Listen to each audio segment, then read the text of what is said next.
Danielle, let me start with you. How often are you and your family able to hear from Evan? Thank you for having me.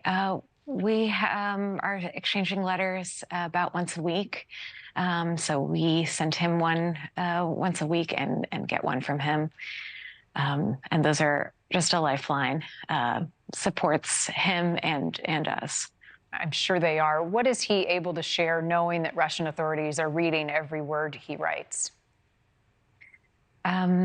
A lot of it's personal, so I'll just share that try to keep him updated on family news. We try to, there's a lot of teasing, a lot of sibling humor, a lot of jokes. And we've been talking about TV shows we watch, books he's reading. And I can tell from the letters, he works very, very hard to keep himself in good spirits. And I'm just so proud of him for that. Right. I know that he's reading, he's writing, he's trying to exercise. Paul, recently, Russia extended his detention, as I mentioned, until the end of January. What is happening with the status of his case right now? What are you being told?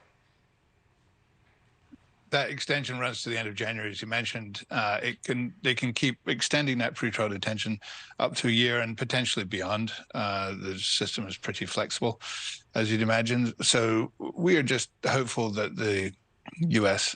Can find a way to persuade the Russians to return an innocent man to his family and to the newsroom long before it ever gets to that point. 250 days is 250 too many, and it's time for him to come home. Yeah. What is the strategy right now from you and your colleagues at the Wall Street Journal to keep pressure on not only the U.S., but on Russia to release Evan?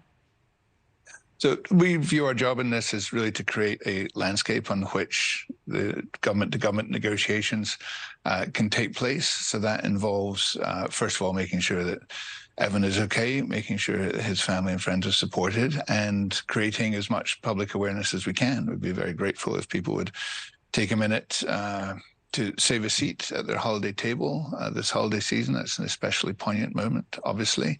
But learn about Evan and read it on WSJ.com/Evan about his work, and become in their way a personal ambassador to the outrage that this is, both on the free press and on the safety of Americans overseas.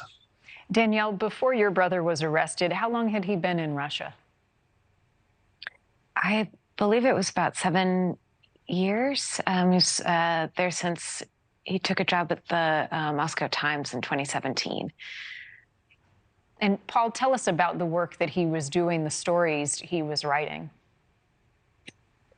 He's such a great reporter, and one of his main points of focus was the Russian people themselves. There's an awful lot written about Russia and its actions and Putin, and he could do all that and did all that. But I think what is most really stands out about his reporting is his ability to reach ordinary Russians at a very stressful time for Russia and its economy because of the actions of the Kremlin.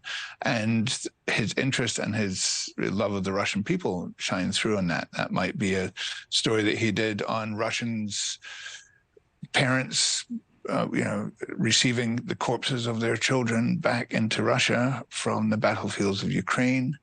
It might be the dissenters in Russia and how they are shouted down in time when Putin exercises such an iron fist on Russian life and information. And he truly understood Russia. And it's that reporting that is being silenced by him being in jail. Yeah. And that reporting that is so brave from him and others who are willing to do it. Danielle, as you watch the videos of your brother when he makes these court appearances, what are you looking for? What do you notice most each time you get to see him? Trying to see that he's still holding up okay. I think that's our first concern. Is he looking healthy? Is he, does he still have his spirits up? It's always a bittersweet moment to see him on camera and see him behind bars or in that glass aquarium, as they call it, that he'll stand in, but also to be able to see him. So very mixed emotions. Thank you for watching. Go to newsnationnow.com to find NewsNation on your television provider. And don't forget to click the red subscribe button below to get more of NewsNation's fact-driven, unbiased coverage.